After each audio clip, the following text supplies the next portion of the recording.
Deck building again. Just trying to double check whether everything is ready here. It seems to be fine. Okay, so for tonight, I'm trying my hands at building a Kazon battle deck. That is, I've prepared something. I'm not sure how good it actually is in a tournament. I know I've had my butt kicked quite a bit by Kazon battle decks in the past. My last two matches against Kazon battle, I actually won, but that was more to do with me knowing or being relatively sure that one of the players would be bringing it. So I put in some defenses specifically against Kazon that I wouldn't normally include. And if you don't see it coming, if you don't know what the deck can do, then it can completely get you when you're unprepared. There are ways to build your deck against it. There are ways to play around it, so it's by no means unbeatable, and I wouldn't ever claim that. But every now and then it's nice to bring it out and just go wild on the space line and shoot down the facilities. Of course, there are some facilities we won't touch. For example, we are not going to attack headquarters, which might be defended by a defend homeworld or stuff like that. But as far as outposts are concerned, we have very good chance of taking out decks that rely on just playing from a single outpost. Okay, so let's have a look at some of the things that we need here. First of all, this is going to be very seed intensive. In order to get a reasonable good chance to actually be a threat early, we are going to invest a lot of seed cards. That means our defense, our dilemmas, are a bit poorer here with only 14 dilemmas. That's going to be quite difficult. And I just realized that apparently the Q's tent here has 47 cards. So something must have gone wrong here. So let's take the other one. That looks better. Yeah, that looks much better, yeah. Okay, so how are we going to set this up? Let's have a look at the seed cards here. We will definitely be using AQ's tent. There are some cards we never want to draw. We will also use a temporal micro wormhole, which is only necessary for 2 cards, if I remember correctly, but 2 cards that can give us a big advantage. And also the battle bridge door. Since we're going to do battle, we will also run this. It's not that important when we attack outposts, but in ship-to-ship battle, this will usually give us the edge if the opponent is not running one. Okay, as far as our missions are concerned, the key mission here is the Aftermath 2 in the Delta Quadrant. This one has a built-in wormhole, and that's the key to the universe here. We are starting here, and then with a single wormhole we can pop up wherever our opponent is, and that's what we want to do. It conveniently has the Kazon icon, so we can see our Kazon outpost here. So that's more or less the only Delta Quadrant mission we need here. In this case, I've also put in a second Delta mission, Space One, Salvage Operation. The idea is that we can come back to the Delta Quadrant if our opponent decides to seed only a small number of dilemmas. If we run only a single Delta mission, the easiest for an opponent to do is usually just put the female's love interest and garbage scout there, so we have no option to move the garbage scout away, other than playing things like Renewed Spirit. But that will usually conveniently lock the mission. So we have another very easy mission in the Delta Quadrant there. And then we have missions in the Alpha Quadrant. And as you can see, 3 of them are attemptable by any crew or away team. And the other one is Insurrection, which of course has a seed card that allows you to assemble all the pieces to attempt this mission with non-aligned personnel with sonar that you can combine with basically any affiliation. Vanquish enemy is a dangerous choice here. It's worth 50 points, so it can be stolen in OTF. We have the once per game ability to flip 2 damage markers on our opponent's ship, so that is something that might deter them. But if they decide to steal the mission, it's a juicy target with 50 points. That means we can make them come to us. So we can actually use that to our advantage to lure them over to where we want to play. So the idea is to still keep our missions together and maybe attract them with Vanquish enemy. But you can just as well replace it with Steal Technology. That's a 35 pointer that Kazon usually can solve, and that wouldn't be stealable. Alright, so mission placement isn't that important, but if their opponent is running a lot of alpha quadrant missions, I'd mix it up a little bit and just make sure that they cannot easily get from one mission to another mission if they're running multiple outposts, just to spread them out a little bit, because at the beginning of the game we don't really care about attempting missions ourselves. We are just concerned with making sure our opponent doesn't get a mission done. So how does that work? Let's have a look at the remaining seed cards here.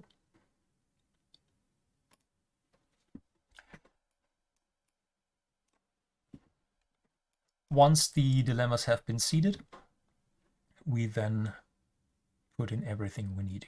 We have the Kazon outpost here. We will seed on the planet the Ancestral Vision, seeds on a Delta Quadrant planet, which will be one of our draw engines. We are going to seed Leader of the Sect on the outpost here. This one allows us to download a March if we don't have one in play at the start of any player's turn. So if we go second, then immediately upon our opponent starting the game, we can download a March, which can be very powerful. Then we will also have the Kazon Collective seeded on table, which makes our Kazon affiliation immune to assimilation, which is nice, but we are really playing it for the second sentence of the first part here. Once each turn, if you have a margin play, you may report another Kazon of his sect for free. So it can give us a free play. And we are only going to use one free play anyway, since we have new arrivals. Once each turn may play a universal personnel you do not already have in play for free. And that gives us an extra end of turn card draw. And we will place a space door on the Kazon outpost. Space door just lets us download universal chips, which we will do on turns 1 and 2 normally, and then we won't care about it for the rest of the game. We also have a seeded Defend Homeworld to grab a security personnel. We have Quark's isolinear rods that allows us to download to hand a personnel with double computer skill but no officer. We have a Duck Blind as a draw engine at Insurrection, and the Sonar Observatory that lets us download sonar. Again, this is a draw engine, so ideally we're looking at 4 draws, 1 regular end of turn card draw, 1 via new arrivals, 1 via Duck Blind, and 1 from the Ancestral Vision. In order to set up the Ancestral Vision, we are going to use Reunite Legends, as long as it's still possible to play this. I'm going to say something about this in a moment. And we're also seeding 2 copies of Make It So.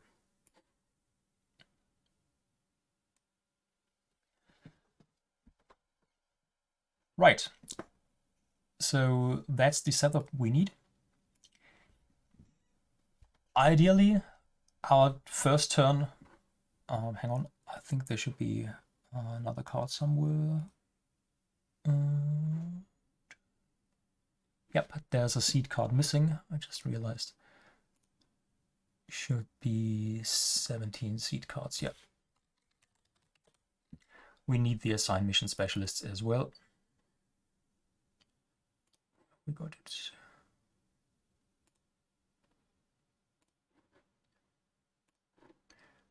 Okay, and that means we have to get rid of one of the dilemmas here. So, yeah, there's the assigned mission specialists, and that will give us 2 personnel to our outpost, Hogan and Dr. Farag. They are Alpha and Delta quadrant. Assigned mission specialists doesn't care about quadrant restrictions. It says download them to the outpost, so it's not a site or not a facility that does the reporting, but rather this objective here, so we don't care about the quadrants here. Why these two? Dr. Farag has medical, greed, and a gold star. He will help us staff a ship, and he can get past Chula the game, but really it's his gold star we're concerned about. Hogan has transporter skill, and since Kazon don't have transporters on their ship, nor on their outpost, and they also don't have personnel with transporter skill apart from Seska, I believe. This guy is very useful here. Okay, so let's assume we are going first. Shuffle our deck, and then since it's, we draw 7 starting cards, and since it's our first turn, we are going to use Leader of the Sect to immediately download a march to that facility. Let's just double check which cards we have in play, in our hand. That looks quite good. We are looking for Razik. There he is. We download him and report him to the Kazon outpost. He's important because he's the matching commander of the Kazon warship. Okay. So as for our regular card play, we are looking at playing a ship. We don't have one in our starting hand. So we close the space door.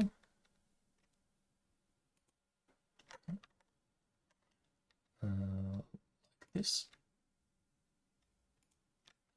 We close the space door to convert our normal card play into the download of a universal ship. And here, of course, we need the big one, the Kazon warship. There it is. And that's going to be the main point of our strategy, because it has the ability that universal Kazon ships, except other warships, may be carried and launched aboard. So we can use this as a moving outpost. We can report personnel and other ships there. So wherever we are, we want to fly over to our opponent and battle them all the time, and we can play our reinforcements directly to the ship, which is something that sets it apart from other affiliations. Other affiliations might be better at getting out good ships and so on, but they lack the ability to move them as one. For example, if we want to move to a different quadrant with other affiliations where we have to move the ship one by one, we'd have to find extra wormholes or invest more resources to get them all to the other quadrant. But here with the warship, we only need a single movement that gets us to where we need to be, and then we just simply open all the hangars and we launch all the ships that we carry aboard. Okay, so that's our regular card play, meaning we have free plays. Now we have several free play options. We could play a Baku to Insurrection for free because the mission says so. We could play a Sonar card for free once each turn. We don't have one in our hand. We can play a Universal Personnel for free because of the new arrivals. Or we can play somebody of the Kazon Ogla sect for free because the Kazon Collective says so. Now we have a Kazon Ogla March in play, so we can play one of his sect for free. And at the beginning of the game, we are really concerned with leaders. Since this is a battle deck, all the ships that want to battle need a leader aboard that is an officer leadership personnel.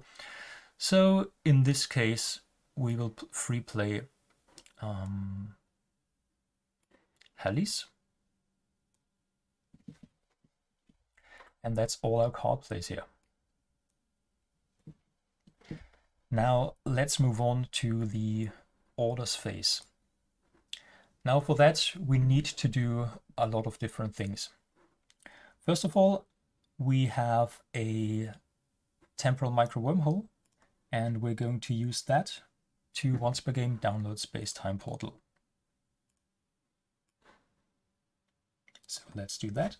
We need the Space-Time Portal because that's the one that allows alternate universe cards to play, whereas the temporal micro wormhole only allows personnel and equipment to report for duty. So we've done that. The next action in our order phase will be to use Reunite Legends.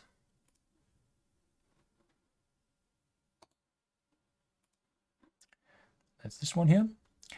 Once per game may download an original movies ship here. Doesn't say anything about affiliations, so we are going to download the USS Enterprise A. This is only possible because we now have the Space-Time Portal, so we can play one alternate universe card per turn, and that's the limit here. So we spend that on the Enterprise A. Now, the Enterprise A is not compatible with the Kazon outpost, but for quite some time, a lot of people have played this as using Reunite Legends to download such a ship and then report it undocked. And so far, this works. Ask your TD. Usually they will say this works, but there has been an announcement that this interaction is under review, and they have put out notice that this might change in the future. So check TrackCC for updates to official tournament format or to card rulings. At the moment, this should still be okay to play. If they change this at some point to force you to report this ship docked, then you wouldn't be able to do that because the Federation ship here isn't compatible. Then you would have to find a way to seed, for example, a non-aligned outpost, for example, in a grid supply depot, so you'd have to invest more seed cards. But for the moment, this works here. Okay, then we need more actions. We have an outpost that allows us to download the Kazon Collective. Haven't we already got that in play? Yes, that's right, but only for the first function. We are going to download a second copy of the Kazon Collective from our Q's tent. We will play it on the Kazon warship with the second function. Place on a Kazon warship, your Kazon personnel and ship cards may report aboard, except other warships. So that's what allows us to turn this ship into our moving outpost here. Notice that you can only do this after you have played the Kazon warship. So you have to wait with this special download until you are in your play phase or in your order phase. But that means you have to seed the second copy, or you have to put this second copy of the Kazon Collective into your deck or into your Q's tent somewhere, and you cannot conveniently get it out already in the seed phase, so it takes up a slot in one of your tent or deck cards. Right, there is something else we need to do. We are also discarding the Quark's isolinear rods to download Khan Noonien Singh to hand. There's this card here. It's usually a hidden agenda, of course, so you'd have to flip it first. And then it allows you to download a double computer skill non-officer personnel to hand. So I would usually use this for Khan. Now I've already drawn into him. That means I will leave the Quark's isolinear rods as a hidden agenda and use it as defense against computer crash or whatever. Or if I had another double computer skill non-officer in deck, I could download him to hand. But I don't think there is one in at the moment. Okay, other things we need to do. We have a warship with a matching commander. So Razik and Halis and the others, they will all walk over to the Kazon warship. Remember, we don't actually have transporters, so the warship is technically docked and the other guys walk over. But then they can starve this ship. Razik and the two mission specialists have enough icons to starve the ship. So we can discard one of our copies of Make It So. Once each turn, if your starved ship has its matching commander aboard, you may unstop it or download Ready Room Door. So we are using the second part here, download Ready Room Door. So discard this, go into the queue's tent, download a Captain's Order card, and usually we'll start with Captain's Log, meaning that ship immediately gets a weapons and shields boost. So technically we have to fetch the Ready Room Door. Unfortunately, we have drawn into it. So we could also play it from hand, meaning we could save this Make It So for a later opportunity. But this was just a very lucky draw. So normally we'd fetch it from the deck, play it, and then after use, put it on top of our deck. So let's just do this for the moment. Okay. And then that's more or less it for the first turn. We are going to draw two cards, one regular card draw and another one for new arrivals. None of our other draw engines are active yet. So we look at our hand. We want to play a second ship on our second turn. And since there is no second ship there, we will have to waste one of our hand cards to discard it to reopen the space door. So let's discard this wormhole here, and that allows us to reopen the space door so we can use it again next turn. And then we'll draw our two cards. One of them will be the Ready Room Door, which we put on top of our deck, and then we draw one more. Okay, now it's our opponent's first turn. We are going to use one action. We are going to special download any Federation original movies personnel or James T. Kirk with the Enterprise A. This is going to be James T. Kirk, so this happens on our opponent's turn. He should be in the tent, so he is reported aboard the Enterprise A, or we can actually also report him anywhere at that location since it's a special download, so we'll report him to the planet surface, and we also immediately use his download of any Captain's Order card. That's going to be the Mission Debriefing. Mission Debriefing is going to be a key card because there are some dilemmas that simply end the mission attempt. And with Mission Debriefing, whenever the attempt ends, no matter whether it was successful or not, it stops the people involved. So you can see dilemmas like the garbage scow that can usually be simply just towed away and then the crew flies in to attempt again. But as soon as they hit the scow now, the mission attempt ends and Mission Debriefing will kick in, leaving the ship out in the open for us to attack. Okay, so that's our opponent's turn. So then it'll be back to us and we begin our second turn. Our regular card play will again be converted into a download of a ship. So we are going to close the space door again. And this time we are looking for a Kazon Raider.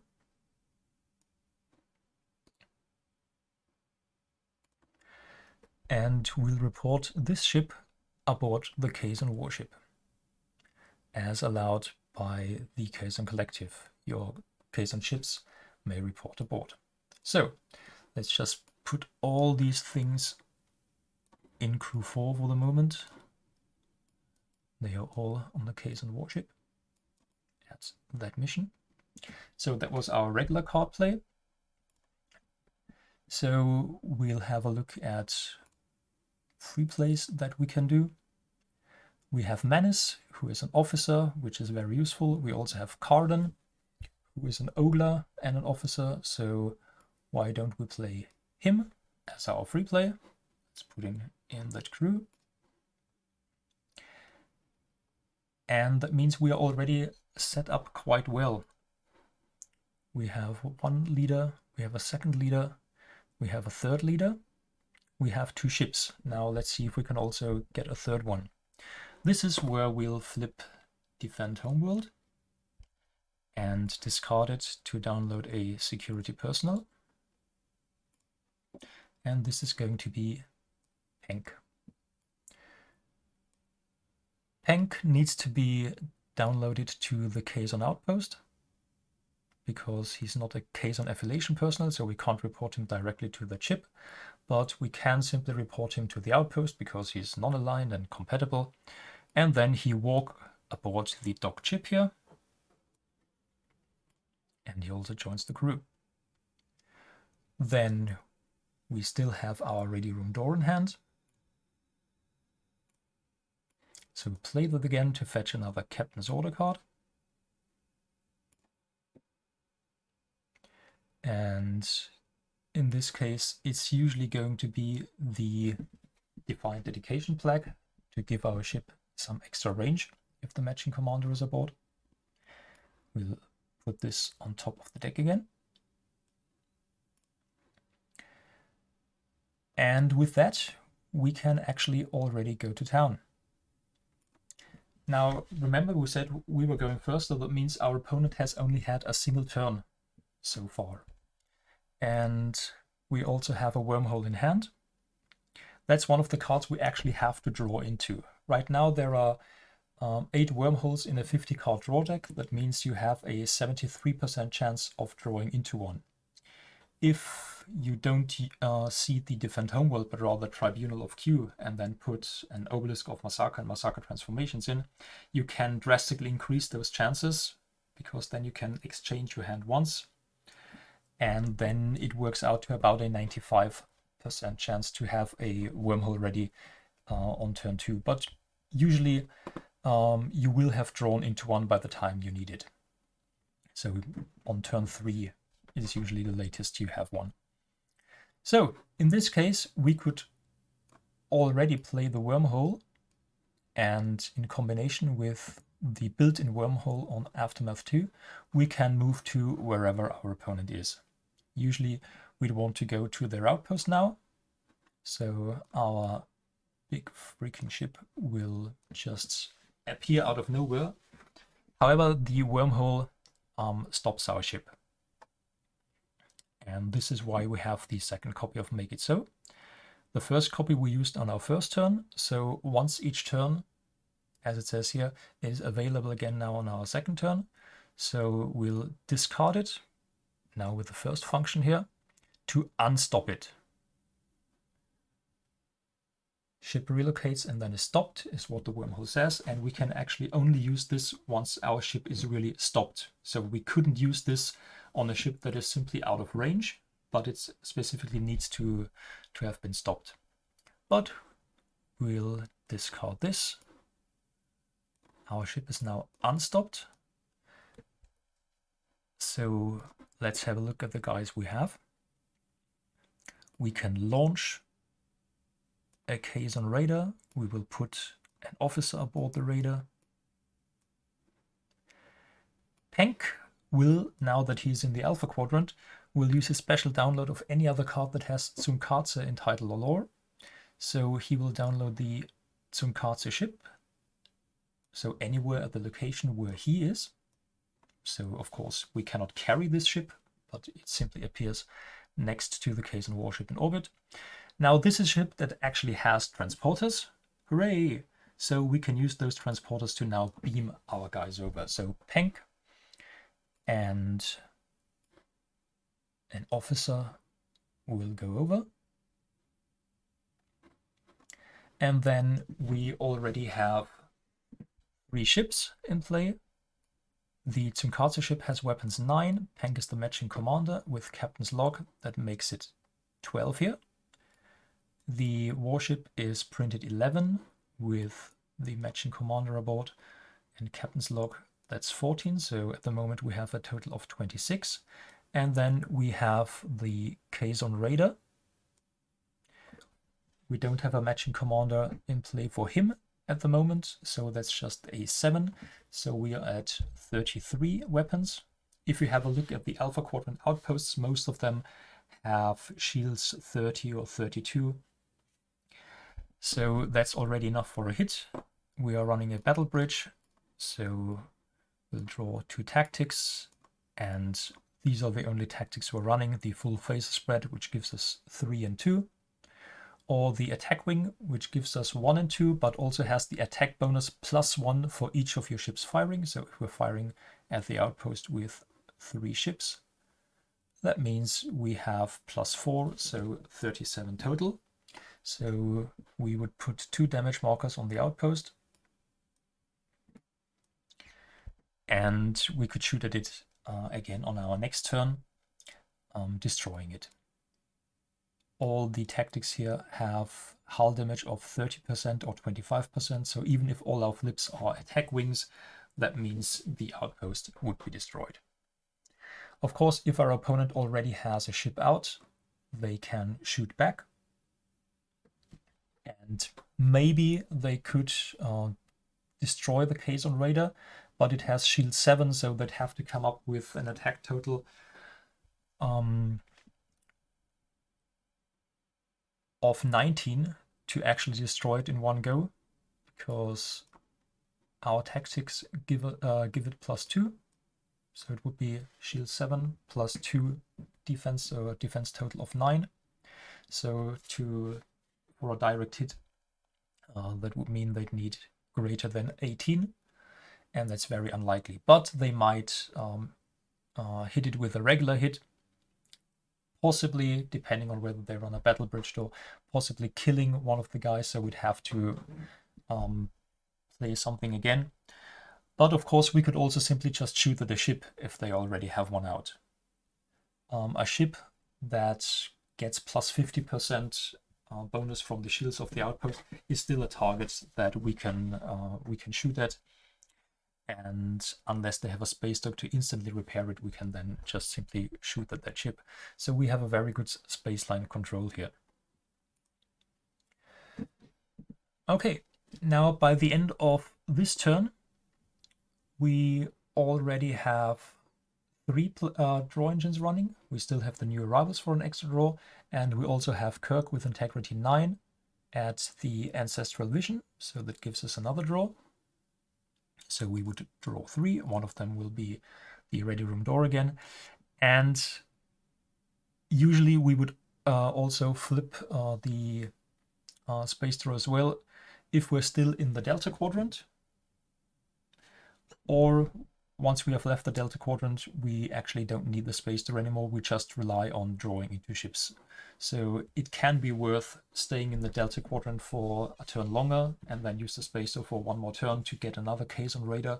Or if you feel lucky, just move out on the second turn and then rely on drawing into Raiders. We're going to draw 3 and soon 4 cards, so they should be coming reasonably soon. Let's play another turn, see what comes out. Our card play this time could be Khan Noonien Singh. We downloaded him to hand, mostly because that's a guaranteed download to hand of a leadership personnel. So computer skill ×2, and the other condition is no officer, but he has leadership, so we could play him as a leader in case we haven't drawn into enough leaders yet. So if we wanted to play him now, we'd have to sacrifice the Temporal Micro Wormhole, because we have no regular place for him to report. But we can free play a Menace. Sorry, there is a Menace. There are 6 or 7 copies of him in the deck, because he's the only universal leader that the Kazon have. And we desperately need leaders, so there needs to be a reasonable number of him in the deck. And then we can also use our regular card play. Why not Rayback? We can also put him on the ship here. And then we would simply go about our merry way, attacking opponent's ship, or playing this funny card here, Outgunned. It's an interrupt. Plays at start of battle against opponent's only ship here. if you draw into this early, I think I put 3 copies in the deck this time, you can do something even better than destroying a ship. You can take it over. If undocked and your total weapons involved are greater than its shields times 3, we don't actually battle, but rather we commandeer the ship and capture the crew. So we said we had weapons of 12 here, and 14 here, 26, and 7 here, 33. So that would be more than triple the shields of, for example, the USS Enterprise, so Picard's Enterprise, which has shields 9. We are easily above triple that value. So we could commandeer the ship, meaning we could use it as our own, and we can capture all the guys aboard. So if our opponent was foolish enough to leave a staffed ship out, then we can just capture them. And if we capture personnel, of course our opponent cannot play another copy, because these guys are still in play. They just can't use it. Whereas if we just kill them, they could replay another copy. And by commandeering opponent ships, we can of course also increase our own fleet. So this is a nice interrupt that sometimes people don't really see coming. Okay, for our third turn we haven't actually done a download, so what we are doing now is use the Sonar Observatory to twice per game download a sonar there. That's a pretty standard thing here. So usually we go for Gallatin first, because he has anthropology. And then we would end our turn again, this time still drawing only 3, the Ancestral Vision, the New Arrivals, and the regular one. Before we do that, we'd also play the Ready Room Door, because there are still a couple of Captain's Order cards in there. Next would be lower decks, because at some point we are going to attempt missions. Usually once we've secured the space line, we use the remaining time of the round to try and do a mission of our own. The other options for Captain's Order cards are Blue Alert, that allows our ships to land. So the ships with no staffing requirements. At the moment we haven't got one of those, but they will be coming. And since I said we could play Khan Noonien Singh and sacrifice the Temporal Micro Wormhole, if we already have a target that we can shoot at, then we would definitely do that. So let's say it's our fourth turn. Let's draw the 3 cards. And if it's our one of them needs to go back because one of the draws has to be the Ready Room Door. But let's say for our 4th turn, we will play Khan Noonien Singh, sacrifice the Temporal Micro Wormhole to report him aboard one of our ships. Might as well do this here. Have a free play. Let's report Narret aboard that ship. And then once we have something to shoot at, we can use Khan's special download of Sleeper Ship. That's something we could also download with the Ready Room Door because it's a Captain's Order card. And that's simply another way to report personnel.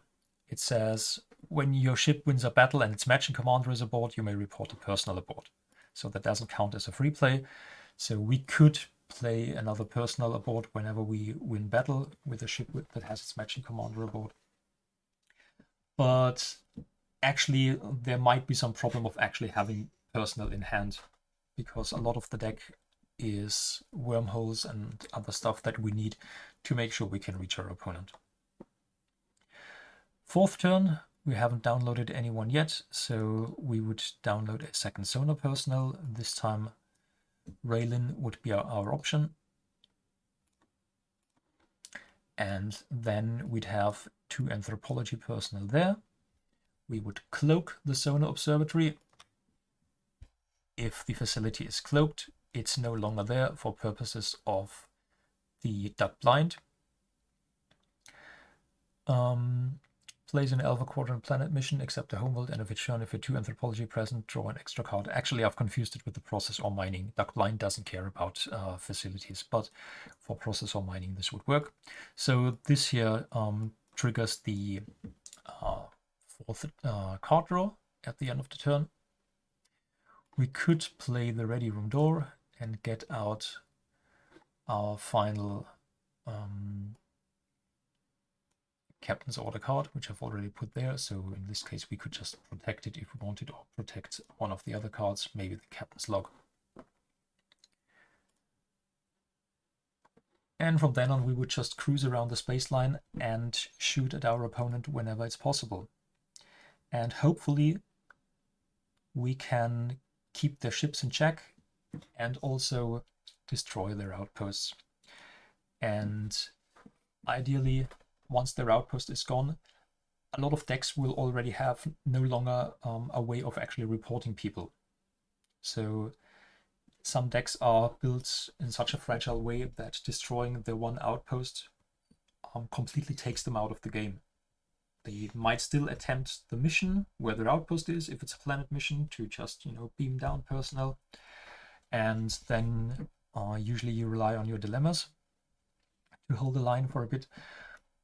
But at some point, you often have time to just control the opponent with some of your ships and use one of the others to fly your guys around and do a mission. So many of the games I've played against Kazon Battle have ended in a situation where the non-Kazon player didn't have anything left, and the Kazon player just spent the remaining turns trying to get ahead in points, do a mission when the opponent hasn't completed one, or do a second mission if the opponent has already managed to do one. But that's more or less how those games went. Of course, there can be problems if their opponent is running a homeworld, and we would of course dead end the homeworld. If they run something like the Genesis effect to get rid of the dead end, those are things we usually can't do much about. Or if they seed this one mission here, evade Borg vessel, it says only one of your ships may battle here every turn. If they run this mission, that's something that I did in the last World Championship when I ran into a Kazon deck. If they seed their outpost there, then there's not much we can do to touch the outpost. Because the highest we can get one ship up to is, even if we use things like tactical console and so on, we get to around 20 weapons, but that's not enough to touch the ship. And also if people run strategic base, seeds or plays on your outpost, adds point value of this mission to outpost defense total. Again, if somebody runs that, then more power to them. We cannot really touch the outpost then, but we can still try and shoot down their ships as often as possible. And to help us do that, so let's clear all of this for the moment and let's have a look at some of the dilemmas. There are 13 here. I said one of those cards needs to go out because we actually only have 13 dilemma slots left, so let's just remove one. So some of the options that we would use are, of course, the dead end, which we would usually put at a homeworld. So they'd have to leave the homeworld. We don't want to attack them at the homeworld. Sometimes we can't, even because if they might run stratagema or defend homeworld to punish us if we attack them. So we'd usually dead end the homeworld and force them to come out. And then we'd have things waiting like the love interest and garbage cow. So first it takes out a female, if one is there, and then place in Spaceland here, mission cannot be attempted where present. And this part says the mission attempt ends. Mission cannot be attempted where present. And because of the mission debriefing we seeded, that means the ship that attempted, or the crew or away team, whatever it was, that attempted this mission will be stopped. So they will be an easy target for our fleet to shoot at. In the same vein, we run a copy of Buried Alive. If you did not see this dilemma, place on mission end attempt ends, adds space icon. So what this does, it allows us to put space dilemmas at a planet mission at the cost of this seed card here. but it also has the added benefit of ending the attempt. So again, if they attempt, their personnel on the planet will be stopped, and everyone involved there, which can be useful. And then it's a big gamble for the attempting player, because as soon as we have turned the planet into a planet space mission, they need both an away team and a ship in orbit, and they have to prepare for a lot more dilemma combos. It might be a huge planet dilemma like Canonian Land Eel, where they need lots of guys on the planet, or it might be something like Gone to Shockwave, where they need lots of guys aboard the ship. And you can, of course, combine that. You can place a planet dilemma that requires them to have a lot of guys on the planet and follow it up with a space dilemma. So again, it's the main purpose is to stop them somewhere at these missions, so they will be stopped for the turn, so they can't move the ship away, thanks to the mission debriefing in some cases, and then fly in and eliminate those ships or take them over with outgun and the like. We can, of course, also see the Cytherians after the Buried Alive, so they have to send in a planet team, but they also need a ship, and the Cytherians will then be forced to fly right into our fleet. Another fun one is this one, Quantum Fissure. To get past requires astrophysics and physics, so that's usually not a big deal. But also cannot get past if opponent has a ship here with 2 or more staffing icons, so they're staffed, undocked, undamaged. This card alone can shut some missions to a Federation opponent who cannot actually attack due to the affiliation attack restrictions. So we could, for example, park Hank and his Tsunkatsu ship at that mission, have it staffed there. And that simply means that the opponent, despite clearing all the other dilemmas, they simply cannot complete the mission as long as our ship is here and stays undamaged. We will have shields of 13 with the captain's log here. We will also have the bonus from the battle bridge.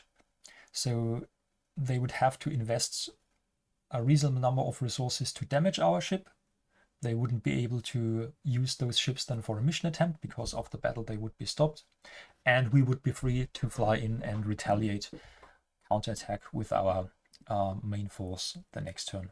So that one's very useful, and that was often used twice by Kazon battle decks that I've seen in the past.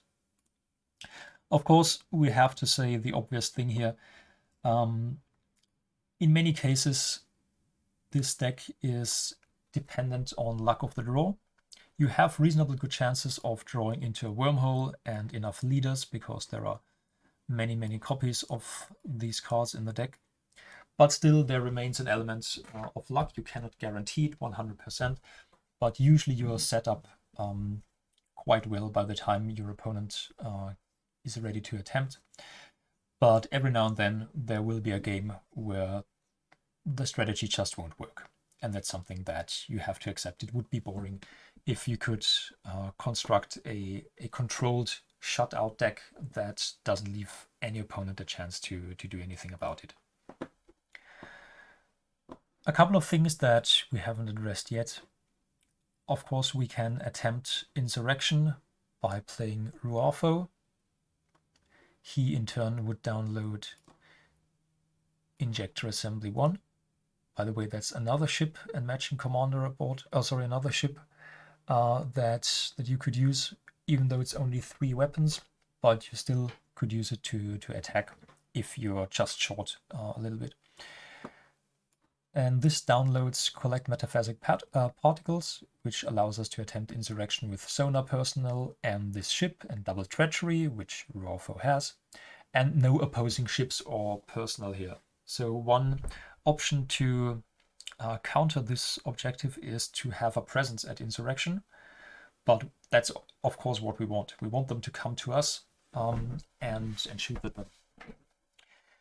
And oftentimes opponents will waste good dilemmas on Insurrection, because the bonus effect you get when you complete this objective here is just too good. When you solve, you may take a double turn.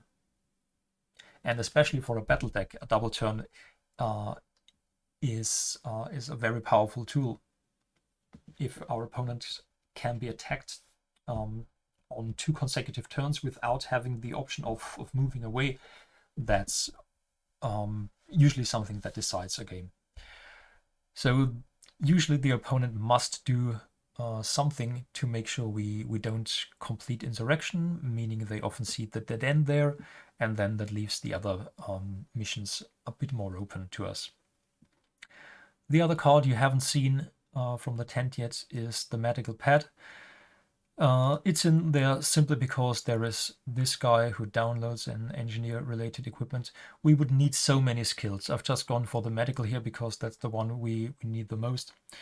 But really, those Kazon guys just don't have the skill metrics that other affiliations have. We need a lot of this guy in order to make sure we have the leaders. So we are good against a number of dilemmas. For example, archaeology. Hey, we are good against that. And also maybe against things that require leadership or navigation and officer. But it's really not very good at doing missions. So what we would do is just keep enough guys aboard our ships to threaten the opponent, and then just whatever resources we can spare we'd put on one of the other ships. Try and see if we find a mission that we can actually solve. And just by the sheer amount of turns that we will have while our opponent has already been locked out, that's basically the strategy to get a mission done. So I've seen Kazon battle decks getting a lot of modified wins, simply because they just couldn't do enough missions on their own, but their opponent wasn't able to do much, and the Kazon eventually got a mission done and just had the win there.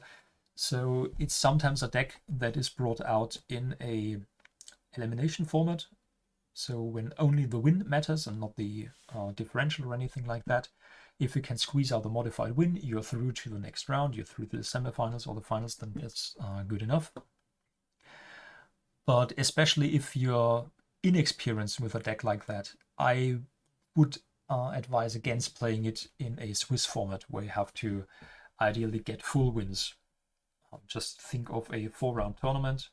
If the Kazon player wins all the games, but wins them all with only modified wins, that gives them 12 victory points total.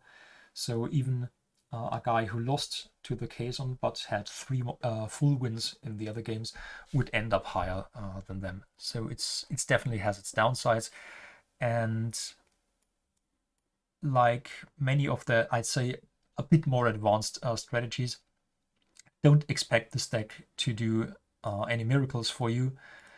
In many cases in first edition, it's more a question of player skill and rather the deck quality, because you just need the experience to make sure you handle it properly.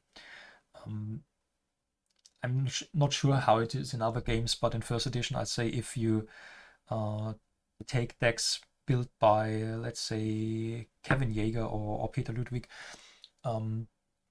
chances are if you copy those decks card for card, but nobody has instructed you on how to play them, you would lose more games than you'd win, because they often don't play themselves, and there's a lot of in-game strategy and in-game decisions involved.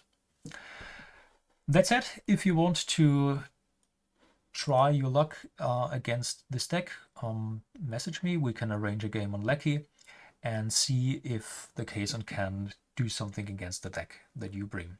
And if you have any suggestions on decks or strategies that you would like to see highlighted in future episodes, please message me. And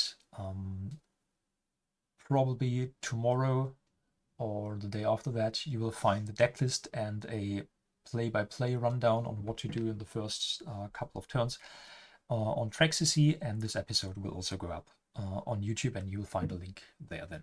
All right, that's it from today. Until next time, bye-bye.